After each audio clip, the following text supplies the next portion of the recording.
a gente está falando aí do estado do homem depois da morte, da ressurreição dos mortos. Na verdade, a gente só está falando do primeiro ponto, que é da questão do estado do homem depois da morte, tá? E a gente vai dar continuidade. Então aqui eu só vamos dar uma relembrada em algumas questões que a gente falou no domingo passado, e aí a gente vai, então, dar continuidade, tá? Então, a gente tem a nossa vida terrena, ocorre a morte física, a gente entra num período, né, que a teologia chama de estado intermediário. Intermediário por quê? Porque é aquele estado em que a nossa alma fica, né, aguardando o juízo final, a ressurreição do nosso corpo, a glorificação, e daí a gente, né, para aqueles que estão em Cristo, a vida eterna. Né? Para aqueles que não estão em Cristo, a punição eterna. Então a gente a gente falou um pouquinho no domingo passado da questão da morte física, e a gente hoje vai falar, né, um pouquinho mais do estado intermediário. E aí, só relembrando essa frase de um teólogo, do Malcolm Horton, ele fala que ir para o céu quando morremos é a estação do meio do caminho, né, não a esperança final anunciada no Evangelho. Então, quando a gente morre e vai para o céu, ainda não é o final, não acabou. A gente está num estado aguardando a volta de Jesus, o juízo final, a ressurreição dos mortos, a redenção da criação e para a vida eterna. Então a gente dividiu esse primeiro artigo aí da confissão de fé, nós dividimos ele em algumas partes para ficar mais fácil, né? Então a confissão de fé, primeiramente ela fala, né, o que acontece com o nosso corpo físico após a morte. Então ela coloca ali, o corpo dos homens, depois da morte, volta ao pó e vê a corrupção. Então a gente sabe que quando nós morremos, o nosso corpo físico, a nossa morte física leva a gente à sepultura, vamos ser, né, enterrados na nossa tradição aqui, vamos ser enterrados, né, o nosso corpo vira pó novamente e fica lá aguardando a ressurreição. Tá? Então a gente sabe que a origem da morte física, ela veio por conta de quê? Do pecado. Né? O homem foi criado para morrer, não é a natural, não era a naturalidade da obra de Deus, a morte do homem. O homem foi criado não para morrer. Né? Segundo os teólogos, o pacto adâmico era que se Adão cumprisse em obediência, ele se tornaria imortal já no jardim, mas ele desobedeceu. E aí então veio a morte física, tá? Como o quê? Como um castigo, como uma maldição à desobediência humana. Então a nossa morte, ela não é algo natural, é um castigo pela desobediência, pelo pecado. Tá? E o nosso corpo, quando morre, segundo a própria maldição, vamos assim dizer, né, que Deus colocou, ele volta ao pó e vê a corrupção. Tá? Ele volta ao pó. E a gente sabe que Jesus, ele vem então para nos resgatar, para nos redimir, cumprir a lei, cumprir toda a obra, e ele vence a morte. Né? Vamos dizer assim, essa dívida que a gente tinha, ela é resgatada por intermédio de Cristo. Então, Cristo morre, a morte física na cruz, e no terceiro dia, ele vence a morte, ele ressuscita. Tá? E esse mesmo poder de Deus que agiu para ressuscitar a Cristo, também agirá nas nossas vidas no dia do juízo final para a ressurreição dos nossos corpos. Tá? E a Bíblia também coloca que a morte é a nossa última inimiga. Né? Por quê? Porque é aquela que no dia do juízo final, Jesus então ressuscita os mortos, né, todos os mortos serão ressuscitados, e aí então a morte, ela cai, né, de uma vez, essa maldição, vamos assim dizer, vai ser retirada de uma vez da criação, porque nós entraremos então numa era eterna do plano de Deus, né? Vida eterna para os que estão em Cristo e punição eterna, a segunda morte, para aqueles que não estão em Cristo, tá? Então esse é o primeiro ponto que a gente viu, que o corpo, após a morte física, ele volta ao pó e fica lá no pó aguardando a ressurreição, que é o último inimigo a ser derrotado por Cristo. E aí o que acontece com a alma, né? Nós sabemos que a nossa existência, ela não é só uma existência material. A gente não está só em corpo físico, a gente tem uma parte imaterial, uma parte espiritual, a nossa alma. E a morte física, ela vai dar também um destino intermediário, provisório, vamos assim também chamar, para a nossa alma até o juízo final. Então aqui a confissão de fé, ela vem trazer também o que acontece com a nossa alma após a morte física. Então fala aí, mas a alma deles, né, ou seja, de todos os homens, que nem morre, nem dorme, por ter uma substância imortal, volta imediatamente a Deus que a deu, tá? Então vejam que aí a confissão fala, olha, o corpo físico vai ao pó, fica aguardando a ressurreição do corpo, tá? A alma, ela não desaparece, certo? Ela vai para quê? Ela volta a Deus por causa dessa substância imortal que a gente vai falar um pouquinho disso. Então aí a gente tem, né, a gente destacou alguns pontos dessa confissão, que primeiro ponto ela coloca que a alma dos homens, né, que volta a Deus, a confissão destaca que não morre. Ou seja, a alma, né, não morre, tá? A alma não é aniquilada. A gente tem um entendimento que após a nossa morte não existe mais nada. Tá? Existe como a gente falou, né, um entendimento filosófico, materialismo, que o que só tem de existência é o que a gente vê. Morreu, acabou. Então, na verdade, não existe nem alma, né, se for pensar igual eles. Então, a gente é exterminado da existência. Tá? Exterminado da existência. Tem alguns, como eu falei, alguns teólogos que vão defender a ideia de que só sobrevive quem está em Cristo. Quem morreu e não está em Cristo já era também. Tá? Então, já era lá no juízo final, acabou, vai ser aniquilado também, né? Ou seja, a gente tem essas questões. Não é o que a confissão defende, não é o que a Bíblia apresenta sobre o destino da alma do ser humano nesse estado intermediário. Por isso que a confissão destaca a alma deles que nem morre, ela sobrevive, ela está ali ainda em Deus, mas cada um a gente vai ver dentro do seu destino.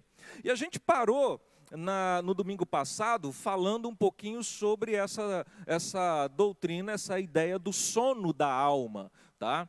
Que quando o corpo físico morre, a alma entra num estado de inatividade, de sono, usando até termos que eles usam, que eles tiram da Bíblia, a alma está dormindo, tá? Ela não está fazendo mais nada, ela dorme. E só está lá inativa, aguardando o juízo final. Tá? Também não é uma doutrina que a confissão aceita como verdadeira e nem a Bíblia também nos apresenta essa realidade. Tá? A gente vê, e é isso que a gente vai destacar hoje, a gente vê na Bíblia vários textos mostrando que as almas, elas estão ativas do outro lado, tá? Elas estão ativas do outro lado. Mas se você pegar a Bíblia, e a gente leu alguns textos, eu não vou voltar neles nesse domingo, a gente leu alguns textos domingo passado, que realmente se você pegar a Bíblia, você vai encontrar alguns textos dizendo o quê? Que eles estão dormindo. Os que morreram estão dormindo, né? E isso é uma verdade que está na Bíblia, os que morreram estão dormindo. Você vai lá no cemitério, você vê lá a galera que, né, reside no cemitério lá batendo papo? Não. Parece o que o cemitério? Parece um local de sono mesmo, não é? Silêncio, está todo mundo quietinho, você não vê ninguém dando glória a Deus, você não vê ninguém louvando a Deus, você não vê nada, a não ser aquelas sepulturas que você sabe que ali estão dormindo. Dormindo, basicamente, nesse contexto que a Bíblia usa, é dormindo no sentido de quê? Que você vai no cemitério, você não vê ninguém mais fazendo festa, você não vê mais ninguém falando, você vê as sepulturas, quietas, num silêncio. Tá? É como se fosse assim, o destino do nosso corpo, ficar lá quieto. Mas não é o que a Bíblia apresenta, o destino da nossa alma nesse estado intermediário. Tá? Você até vai encontrar no Antigo Testamento também textos falando da inatividade, né, do estado de inatividade. Lá o Salmo 6,5 fala, os que estão dormindo não louvam, não dão glória, não fazem nada. Tá? Por quê? É esse estado do corpo físico. Está lá parado, não vê nada. Tá? Mas, e aí que eu quero destacar hoje, né, e voltar aqui à nossa aula, é essa questão de que o que a Bíblia também apresenta. A Bíblia fala disso daí. Isso é uma realidade. Mas a gente não pode isolar esses textos para dizer a alma estão dormindo. A gente tem que interpretar a Bíblia como um todo, né? A gente tem que ver outros textos que são também muito claros sobre o estado da alma efetivamente. Tá? Vamos abrir lá, a gente leu esse texto no domingo passado e vamos voltar nele lá em Lucas 16, lá do versículo 19 em diante. Ele traz uma parábola, eu entendo que isso daqui é uma parábola, né, não dá para a gente trazer literalmente, e as parábolas normalmente são histórias que têm conceitos que são verdadeiros, mas não quer dizer que aquela história efetivamente aconteceu. Tá? Então fala aí, Lucas 16, a partir do 19. Ora, havia certo homem rico que se vestia de púrpura e de linho finíssimo, e que todos os dias se regalava esplendidamente. Havia também certo mendigo chamado Lázaro, coberto de chagas, que jazia à porta daquele, e desejava alimentar-se das migalhas que caíam da mesa do rico, e até os cães vinham lamber-lhes as úlceras. Aconteceu morrer o mendigo e ser levado pelos anjos para o seio de Abraão. Morreu também o rico e foi sepultado. No inferno, estando em tormentos, levantou os olhos e viu ao longe a Abraão e Lázaro no seu seio. Então, clamando, disse: Pai Abraão, tem misericórdia de mim, e manda a Lázaro que molhe em água a ponta do dedo e me refresque a língua, porque estou atormentado nessa chama. Disse, porém, Abraão: Filho, lembra-te de que recebeste os teus bens em tua vida, e Lázaro igualmente os males. Agora, porém, aqui ele está consolado, tu em tormentos. E, além de tudo, está posto um grande abismo entre nós e vós, de sorte que os que querem passar daqui para vós outros não podem, nem os que de lá passar para nós. Então replicou: Pai, eu te imploro que o mandes à minha casa paterna, porque tenho 5 irmãos, para que lhes dê testemunho, a fim de que não virem também para este lugar de tormento. Respondeu Abraão: Eles têm Moisés e os profetas, ouçam-os. Mas ele insistiu: Não, pai Abraão, se alguém dentre os mortos for ter com eles, arrepender-se-ão. Abraão, porém, lhe respondeu: Se não ouvem a Moisés e aos profetas, tampouco se deixarão persuadir, ainda que ressuscite alguém dentre os mortos. Então você vê a história aqui, Jesus contando essa parábola, você vê a história de duas pessoas que morreram. Um homem rico e um pobre, um mendigo, né, o Lázaro. Tá? E aqui Jesus ele está dando, na verdade, um tapa na cara dos fariseus. Porque para os fariseus, aquele que era rico né, bem-sucedido, quer dizer então que Deus tinha abençoado ele. Ele era uma pessoa que não tinha pecados, ele estava com a vida em ordem. Agora, a pessoa que era mendigo, né, que era pobre, esse cara tinha algum pecado. Ele tinha que se consertar com Deus. Então, dentro da visão dos fariseus é o seguinte: o rico morre e vai para o céu, o pobre morre, está em pecado, vai para o inferno. Era basicamente uma ideia que eles tinham. Tanto que por várias vezes você vai ver os próprios discípulos perguntando, né, quando acontecia alguma coisa com alguém que era pobre, eles perguntando: mas quem é que pecou, Jesus? Foi ele ou foi alguém da família? Por causa dessa cultura. E é só que aqui Jesus, então, ele já dá uma invertida nessa ideia deles. Ele mostra assim: olha, eram dois, um rico e um pobre, e os dois morreram. O que na mente do fariseu eles pensaram? O rico foi para o céu, o pobre foi para o inferno. Só que aí Jesus inverte. O pobre foi para o céu e o rico foi sepultado. Aí Jesus dá um suspense na história ainda, né? O rico foi sepultado e lá no inferno, então, o rico se vê lá em tormentos. E aí o que você percebe, né? Voltando aqui a essa temática do sono da alma. Os dois foram dormindo? Estão desligados? Os que morreram estão desligados lá, em stand-by, aguardando a ressurreição? Não, eles estão ativos, conscientes do lugar que estão, entendeu? É claro, aqui é uma parábola, né, que Jesus conta que eles conversavam entre eles, né? E você vê a história, o homem rico era tão petulante que ele ainda estava dando ordem para Abraão. Né? Ele falando assim: Abraão, manda o mendigo ir lá me dá água, manda o mendigo ir lá avisar para os meus parentes. Né? Ele mesmo não queria nem fazer isso. Né? Então, assim, você vê que a situação dele era ainda dando ordem para o mendigo. Mas eles estavam conscientes. Conscientes no sentido de que eles sabiam o local que estavam, entendiam essa situação.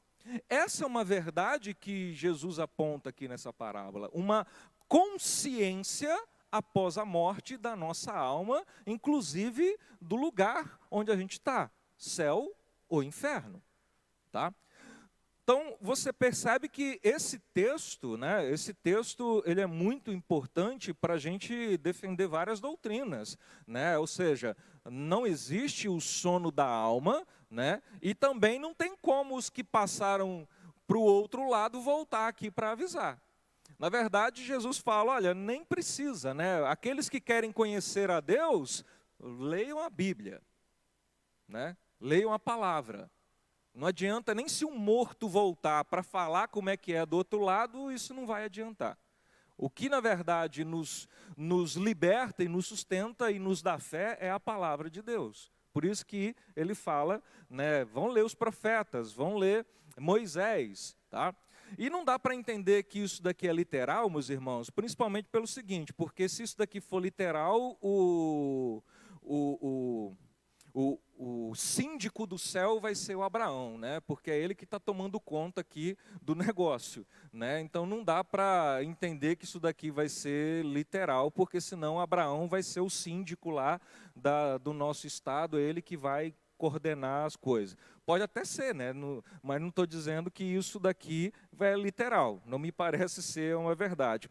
Vamos ver outro texto, lá em Lucas ainda, capítulo 23, versículos 42 e 43, é um texto bem conhecido quando a gente fala, né, desse estado e como a gente volta imediatamente a Deus, como a própria confissão fala. É da crucificação de Cristo, onde aquele ladrão que, né, reconhece a Cristo como Messias, e ele vira lá no versículo 42 e fala, né, para ele, acrescentou, ou seja, o ladrão da cruz lá: Jesus, lembra-te de mim quando vieres o teu reino. Jesus respondeu: em verdade te digo que hoje estará comigo no paraíso. Então vejam que não existe um estado de inatividade, né? É uma passagem imediata. É uma passagem imediata. Olha só o tempo verbal que o ladrão usa. Ele fala assim: ó, lembra-te de mim quando vieres, ou seja, no futuro. Ele está pensando que o reino de Deus virá num dia né, além, próximo, né, para o futuro. E aí Jesus corrige o tempo verbal dele. Ele fala, não é no futuro, é agora. Tá? Então, hoje mesmo, no presente, você estará comigo no paraíso. Então, vejam que não existe uma inatividade da nossa alma. É algo que, hoje mesmo, após a morte dele, ele estaria com Jesus no paraíso. Tá? Vamos ver o último texto lá em Apocalipse 2:7, né, fala aí da carta à igreja de Éfeso. Né? E aí, lá no versículo 7, ele está dizendo, quem tem ouvidos, ouça o que o Espírito diz às igrejas. Ao vencedor dar-lhe-ei que se alimente da árvore da vida que se encontra no paraíso de Deus. Então você vê que aquele que vence, né, que morre e está em Cristo, ele será levado a um estado de atividade, tá? No paraíso. Ele se alimentará, né? Então vocês percebem que não existe um sono da alma, a alma não fica inativa nesse aspecto. Tá? Então você vê uma consciência dos mortos. Quer ver? Olha aí, em Apocalipse mesmo, veja aí o capítulo 6, versículo 9 e 11. Então, a abertura do quinto selo, né, capítulo 6, versículo 9 e 11, fala aí, quando ele abriu o quinto selo, vi debaixo do altar as almas daqueles que tinham sido mortos por causa da palavra de Deus e por causa do testemunho que sustentavam. E clamaram em grande voz. Quem clamou em grande voz? As almas. Dizendo, até quando, ó soberano Senhor, santo e verdadeiro, não julgas nem vingas o nosso sangue do que habitam sobre a terra? Então cada um deles foi dado uma vestidura branca e lhes disseram que repousasse ainda por um pouco tempo, até que se completasse o número dos seus conservos e seus irmãos que iam ser mortos, como igualmente eles foram. Já aconteceu o juízo final? Nesse contexto aqui, eles estão aguardando o quê? Eles estão aguardando o juízo final. Eles estão aguardando o dia que Jesus volta, ressuscita os mortos e aí dá a condenação, né? Na verdade, só profere a sentença para aquele, ó, vocês vão para o inferno e vocês vão para o céu. Só faz a separação. Né? Então aqui você vê as almas daqueles que foram martirizados, indignados lá no céu, clamando justiça por causa do seu sangue. Né? E aí eles falam o quê? Calma, ainda não é chegada a hora, descansa, não é para vocês ainda ver isso daqui, isso cabe a Deus fazer, então vocês vão descansar um pouco mais e aguardar. Mas vejam que elas estão no estado de consciência. Elas estão tão conscientes que elas estão clamando justiça por aquilo que aconteceu com elas. Diga. Essa consciência, mas não é dito que no céu não há dor, não há sofrimento, não se casa, nem se dá em casamento? Como é essa consciência?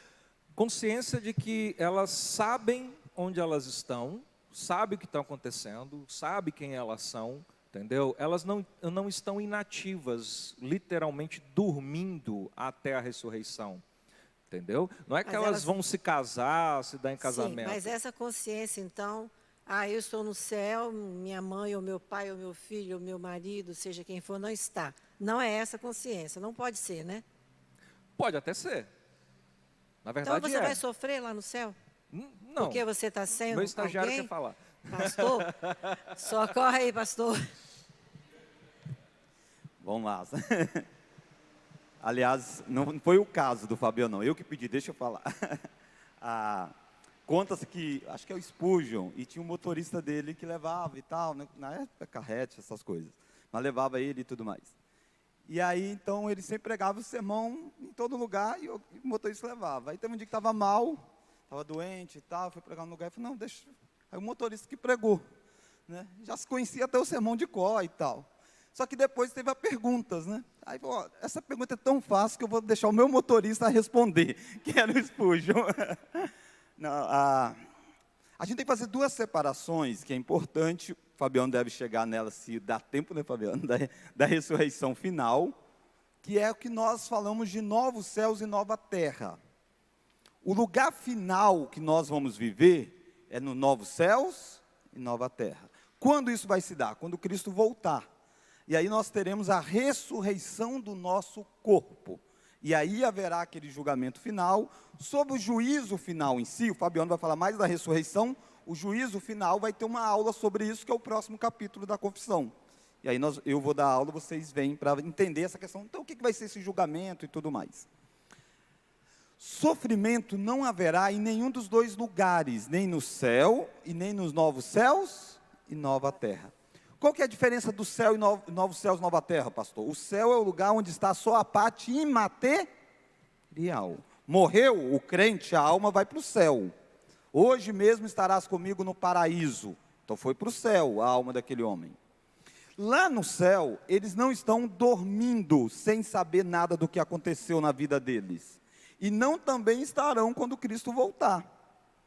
Há esse grau de consciência, até porque eles estão louvando a Deus. Como eles vão louvar se eles não sabem quem eles são?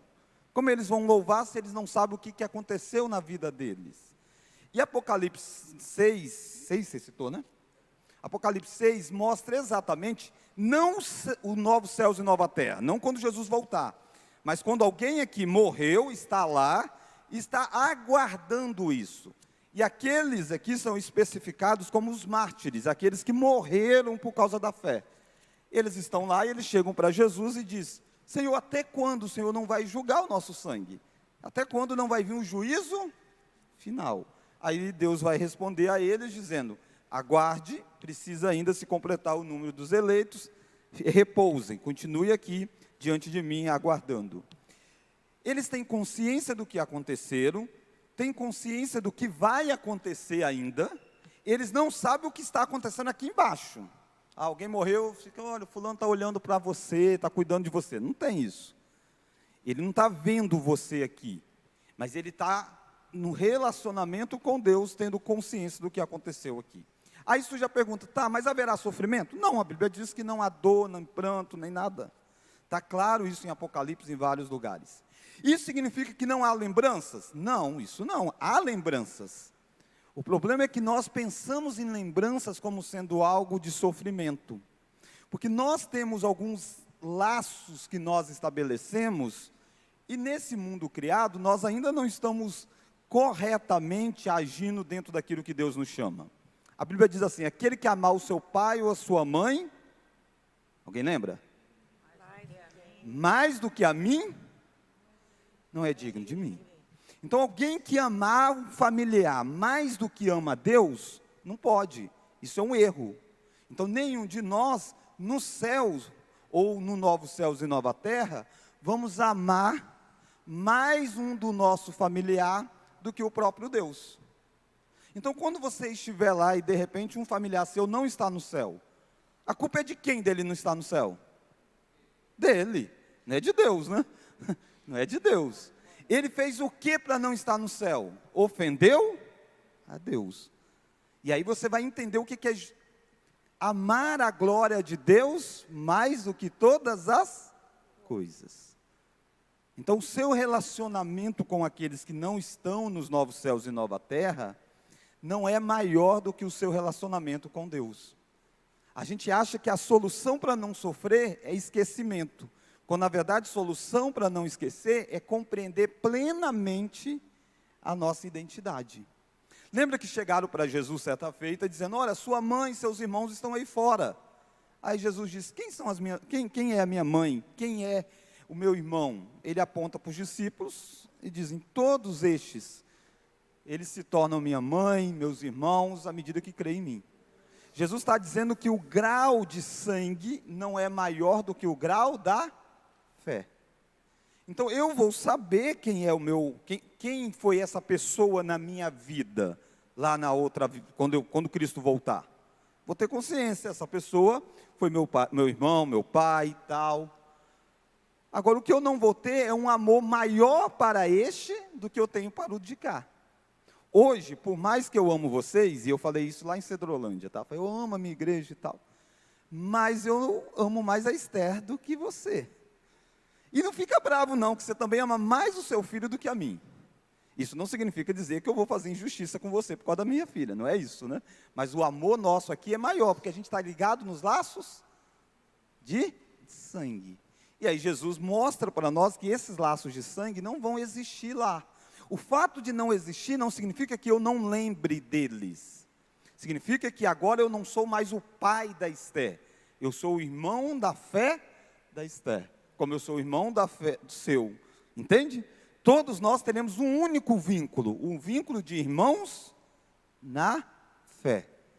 Filhos de um único pai. E aqueles que não estão na fé não são mais nossos irmãos. Eles ofenderam o nosso Salvador. O que está caindo sobre eles, onde eles estiverem, é o justo juízo de Deus. Quando alguém ofende o seu filho, alguém faz uma injustiça com o seu filho ou com a sua mãe aqui, você fica bem com essa pessoa? Não. Fica bem? Não. Pode ser alguém legal que for. Você leva isso para você, não é? A gente não faz isso em relação a Deus, entende? Podem ofender a Deus, mas a gente acaba se dando bem aqui com quem ofende a Deus. É isso que não vai acontecer lá. Esse sentimento que você tem aqui vai ser maior lá. Você está dizendo, ofendeu o meu Senhor. É por isso que não está aqui. Conta toda a manifestação da graça comum de Deus através da criação, e ainda assim mantiveram rebeldes contra Deus. Esse é o sentimento do que é o juízo de Deus caindo. Isso tudo que eu falei vai ficar mais claro na volta de Cristo, tá? Quando acontece o julgamento final, porque lá você está numa dimensão só de alma. Toda essa completude vai se dar bem melhor quando Jesus volta, e aí quando nós estaremos ressuscitados, vivendo novos céus e nova terra, vendo o julgamento acontecer e aqueles sendo lançados no lago de fogo. Essa é a vitória do Senhor, entende? É a vitória do seu Salvador. Por isso que a Bíblia é muito clara em dizer que a salvação pertence ao Senhor, e a gente descansará nisso. Rani, deu para...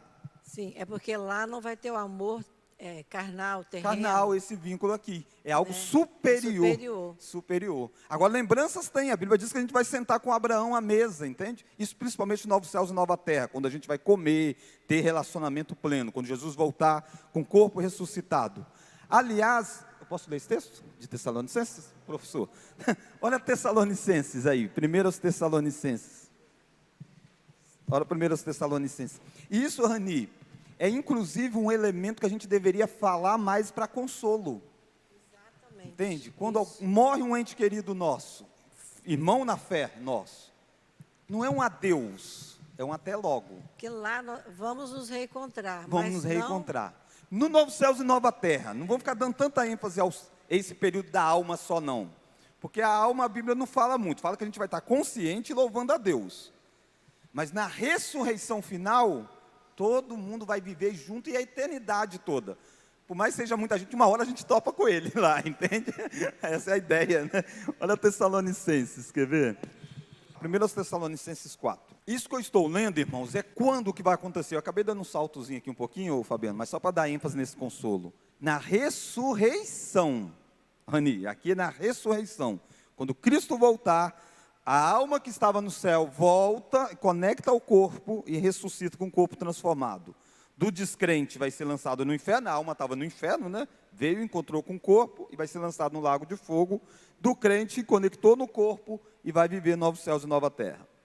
Olha o capítulo 4, olha o verso 13, ó. Não queremos, porém, irmãos, que sejais com respeito aos que dormem. Dormem é aquilo que o Fabiano falou, é até mesmo um eufemismo para a morte. Paulo vai dizer, tenho o desejo de partir. Ele está dizendo, eu vou morrer, eu tenho o desejo de morrer e estar com Cristo. Mas usa eufemismo, partir, dormir. Então, não sejam ignorantes com respeito àqueles que morreram, para não vos entristecerdes, como os demais que não têm esperança. Paulo diz assim, você cristão, você lógico, sente a dor do luto, lógico que a gente sente, mas a gente não vive sem esperança como o descrente vive. A gente não tem que ter a tristeza que um descrente tem quando acontece a morte de um ente querido nosso. Por que não? Porque nós temos uma esperança, olha o verso 14. Pois se cremos que Jesus morreu e ressuscitou, assim também Deus, mediante Jesus, os que dormem. Jesus também não está dormindo no sentido, ficou lá sonolento. Ele foi 3 dias, foi viver com o Senhor.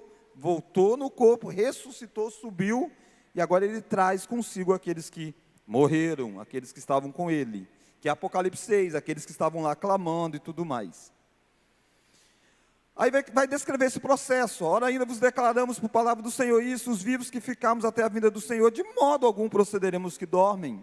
Porquanto o Senhor mesmo, dada a sua palavra de ordem, ouvida a voz do arcanjo, ressoada a trombeta de Deus, descerá dos céus, e os mortos em Cristo, depois nós os vivos que ficarmos, seremos arrebatados juntamente com eles, entre nuvens para o encontro do Senhor nos ares, e assim estaremos para sempre com o Senhor. Verso 18. Uma das coisas ricas em teologia é que teologia não é feito assim, para ficar lá em cima, só para debater coisas, é só para a gente ter curiosidade para saber como é que é. Não, é exatamente para lidar com uma questão prática. Paulo está dizendo, quer consolar alguém que perdeu um ente querido? Alguém cristão na família da fé? Lembra, existe a ressurreição final. Eles não vão ficar esquecidos. Que os Tessalonicenses começaram a dizer, poxa vida, né? Quando Jesus voltar, minha mãe já era, não vai ver Jesus voltar. Paulo está dizendo, de modo algum. Então nós vamos ter essa consciência de quem foi, estaremos todos juntos louvando ao mesmo Deus. E aqueles que não estiverem, pastor, porque estão no inferno? O amor por Senhor é maior do que o amor pelos nossos familiares. O vínculo com a nossa família, esse tipo de relacionamento deixa de existir. Eu nunca vou amar mais um do que o outro. Então nós vamos amar todos na dinâmica da fé, tá bom?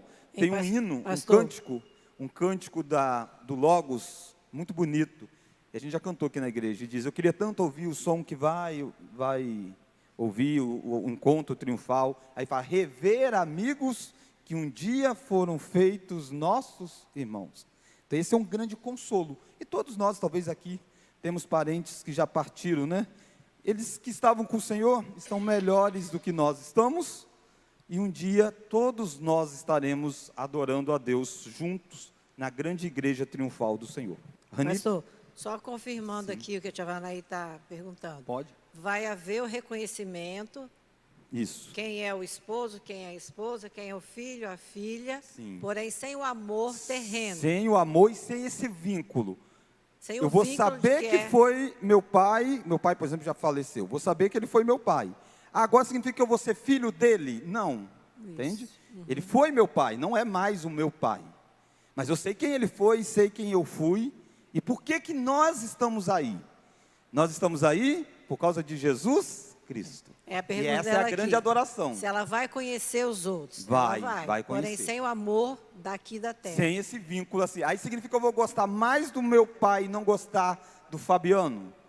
Vou gostar também do Fabiano igual, entende? Obrigada. Com relação ao corpo.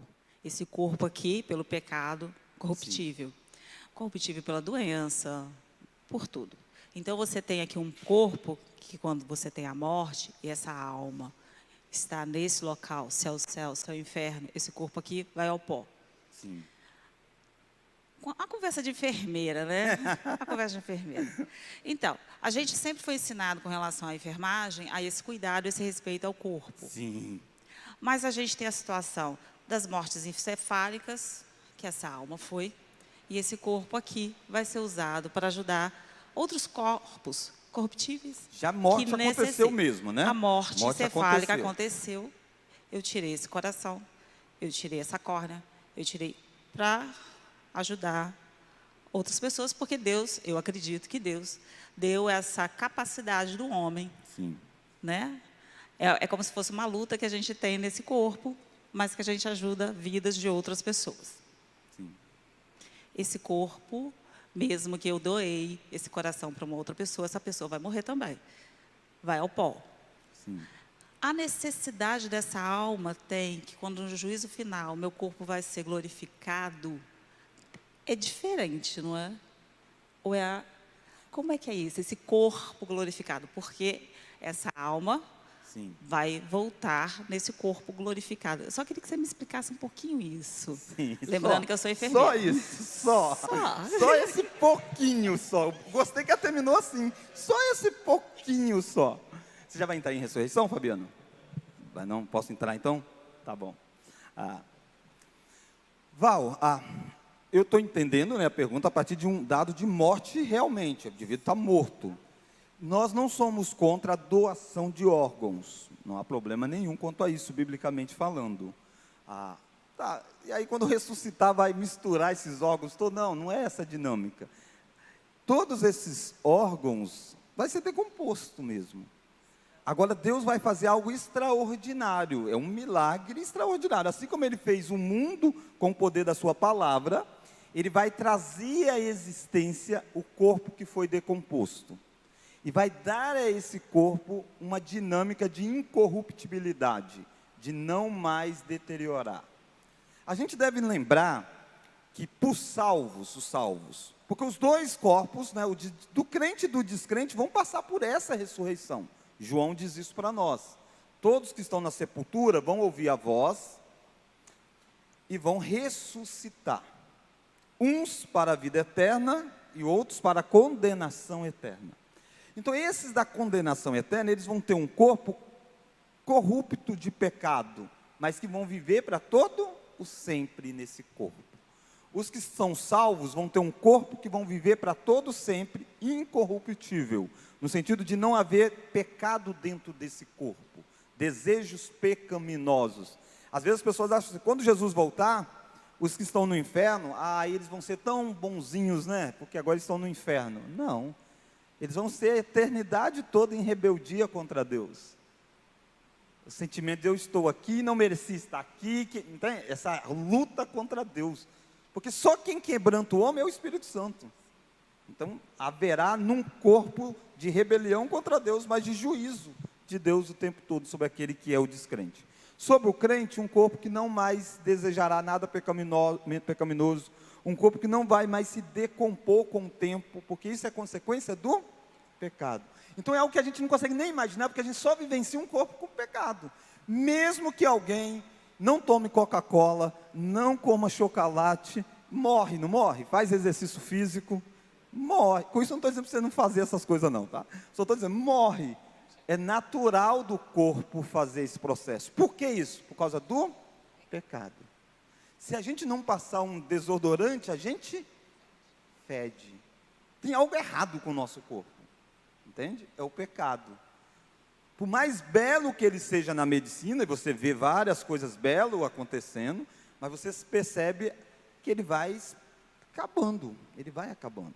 Isso que é chamar de um novo corpo, não vai vivenciar isso. 10 anos depois eu não vou estar mais fraco do que eu estou hoje. Mais gordo, mais desregulado, não. É uma realidade extraordinária. A Bíblia ilustra isso com algumas metáforas. Paulo diz em Coríntios que é como a gente semeia, a gente joga um grão, está lá em Coríntios 15 e 16, e aí você nasce daí um pé de milho, uma planta. Você jogou uma semente. O que você tem é uma planta. A planta e semente são diferentes, mas um vem do outro. Não veio outra coisa, veio exatamente da semente. Por que isso é importante? Porque muita gente desconecta do corpo e acha assim, não vai ser essa mesma pessoa.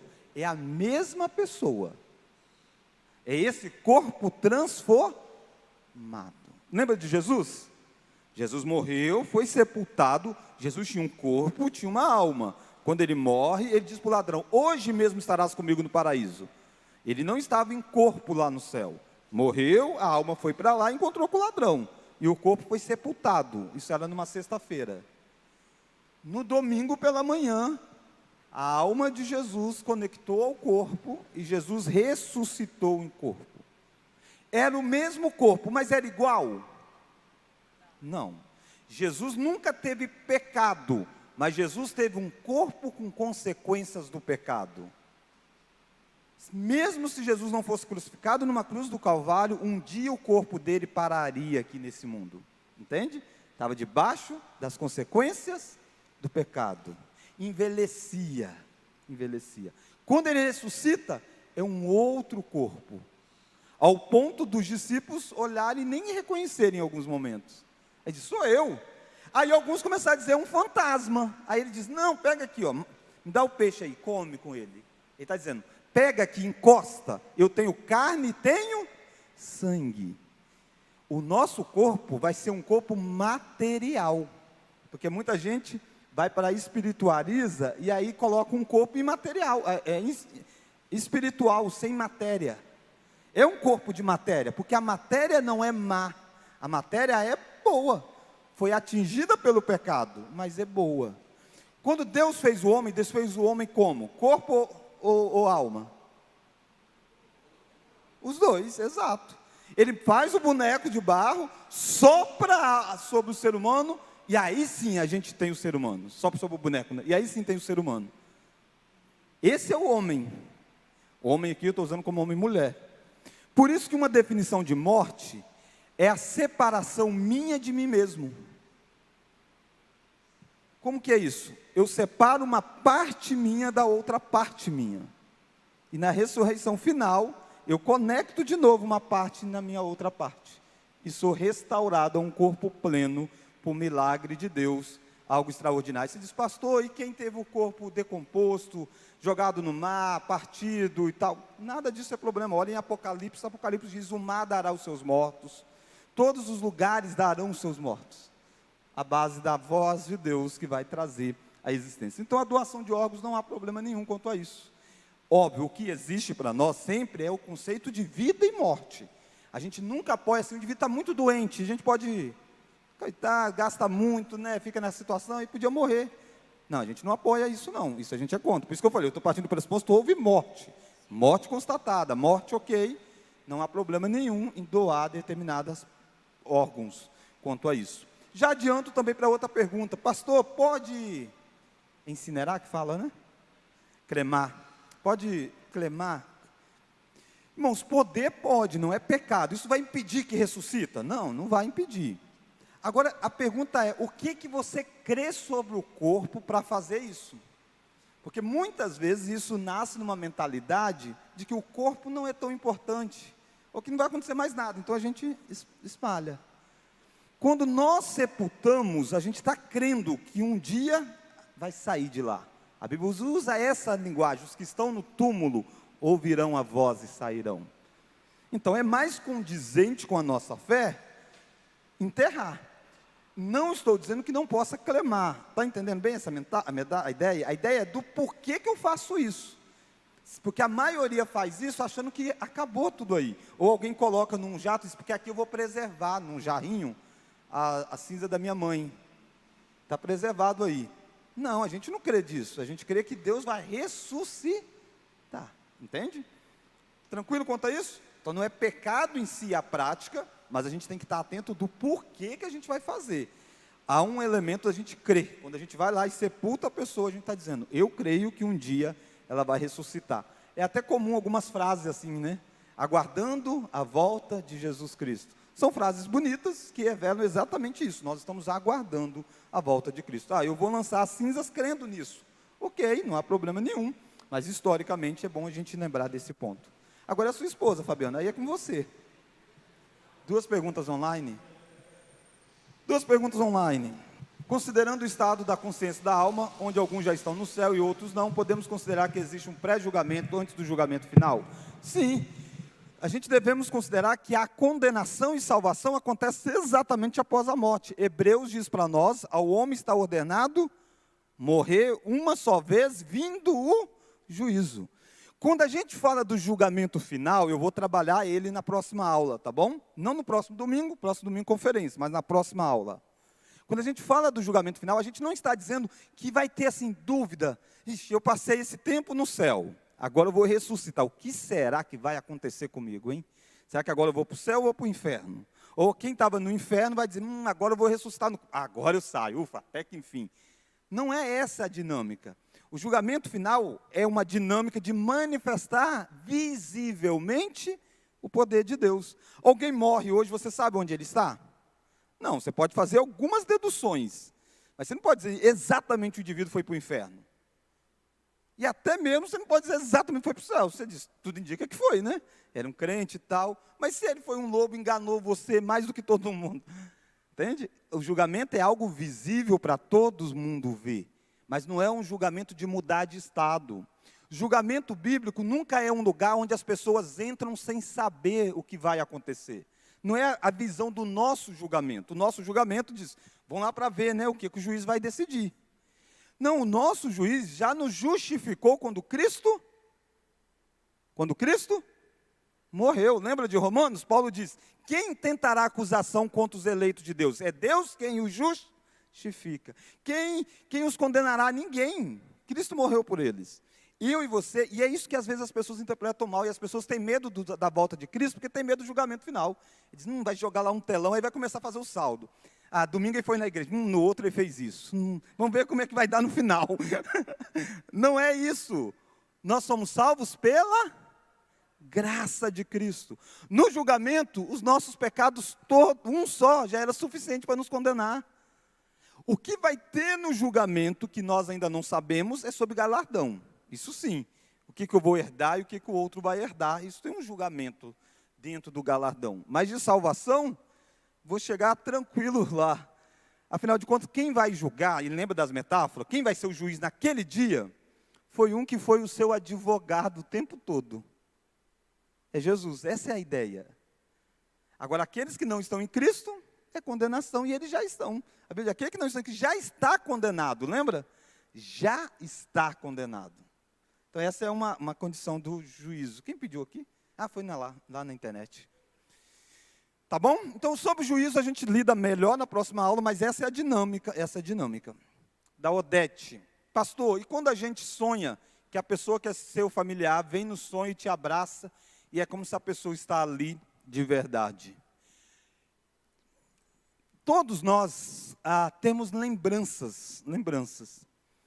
E o sonho tem muito a ver com aquilo que nós pensamos, com aquilo que nós desejamos. Então é natural que a gente, por exemplo, está falando sobre morte hoje. É natural que talvez você sonhe que você vai morrer, não precisa desesperar, dizendo, vou morrer. Calma. Então isso tem a ver com aquilo que nós tanto ansiamos ou com aquilo que nós tanto pensamos sobre. E às vezes vem do nada mesmo. Mas jamais é a pessoa vindo ao nosso encontro. A Bíblia é muito clara em dizer que aqueles que morrem não voltam. Isso é simplesmente um sonho. Quando é sonho, é só um sonho. Eu, por exemplo, sonho muito com meu pai. Diminui um pouco, mas sonhava bastante. E quase sempre doente. Quase sempre no quadro da doença. Por quê? Porque foi intenso isso. Eu estava o tempo todo com ele. Não significa, coitado, ele estava sofrendo. Não, simplesmente aponta para as lembranças mais vivas que eu tenho aí. À medida que o tempo foi passando, eu sonho agora mais com coisas do passado. Menos esse ambiente tão de doença, de hospital, porque era quem eu estava o tempo todo, né? Eu conversava com o médico, essas coisas tudo. Então, isso vem na mente da gente, num ambiente de sonho. Então, isso pode acontecer com qualquer um de nós. Não pense jamais que é o seu familiar dizendo alguma coisa. Não pense que você tem que fazer algo aqui porque o familiar está fazendo, dizendo, e está sofrendo, ou está em tal lugar. Não, o sonho não aponta nada. E vice-versa também. Você achava que o familiar foi para o inferno e aí você sonhou que está no céu. Não, pastor, eu sonhei que está no céu e está no céu. Sonho não aponta para nada disso, entende? Sonho aponta simplesmente para aquilo que a gente sente. Tá, pastor, e se eu ver? Agora eu não estou sonhando, mas eu vi assim, uma alma, alguém, um ente querido. Duas coisas. Uma é que a nossa mente pode gerar algumas imagens, né? E aí existe até doenças e tudo mais. Então, precisa essa parte clínica ser avaliada, se isso é algo constante, aponta para a esquizofrenia, alguma série de coisas na área de saúde, né? Ok. Na parte espiritual, não é o seu familiar. Pode ser um espírito maligno tomando formas. Entende? Porque o seu familiar jamais vai aparecer para você. Infelizmente, alguns ficam escravizados dentro de uma determinada linha religiosa, exatamente por um sentimento assim. Porque já imaginou você convive com alguém muito intenso. Vou falar uma cena que nunca acontece, da esposa ficar brava com o marido. Nunca acontece. E aí a esposa brigou brava com o marido lá, por uma bobeira, porque também são coisas que nunca acontecem, tá? É só um exemplo. Brigou feio e tal. O marido saiu, entrou no carro, houve um acidente. Morreu o marido. Aí a pessoa fica aquele peso, dizendo, poxa, eu amava ele, não era aquilo tudo que eu falei com ele, não. Ele não era tão bom, mas não era tão ruim assim e tal. Talvez com o marido não, mas se fosse um filho, por exemplo, você ia dizer assim, poxa, o que eu mais queria é ter uma oportunidade para pedir perdão a ele. Tem gente que fala, né, dessas coisas, e é normal. Por isso que a gente tem que resolver logo as coisas, né? E algumas religiões prometem, dizendo, se você ir na sessão tal, a gente faz uma súplica e desce lá o seu filho. E você vai poder conversar com ele. E Satanás usa disso, né? E muitas pessoas ficam escravizadas nesse sentido. Então, sonho é só sonho, não tem nem a ver com o diabo, nem a ver com Deus, é só o sonho. Isso às vezes acalenta o nosso coração, a gente está com tanta saudade, foi bom viver aquilo, aquela experiência aí tão presente, mas foi só um sonho, não passou de um sonho. Algo real acontecendo diante dos nossos olhos, a gente está vendo coisas, vê a parte de saúde, e a parte espiritual é te repreenda, isso não pertence ao Senhor. Isso não vem de Deus, simplesmente dessa forma. Porque pode ser uma parte espiritual, mas boa parte pode ser questão mental, né, e requer tratamento. Se você olhar o texto da confissão, você vai ver que exatamente o que a confissão vai fazer, depois dessa parte de estado da alma, é sobre ressurreição. Esse corpo é esse, tá? É o nosso corpo. É igual? Não. Mas é o mesmo. Como assim, pastor? A gente usa a palavra mesmo como sendo sinônimo de igual. Isso não é verdade. Se você não sabe, eu já fui pequenininho, magrinho e tal. A Esté está aqui, a Stephanie tem aí 2 anos.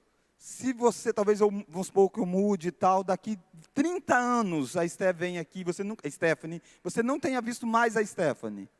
É possível que ela passe diante de você e você não veja. E é a mesma pessoa, é o mesmo corpo, não igual.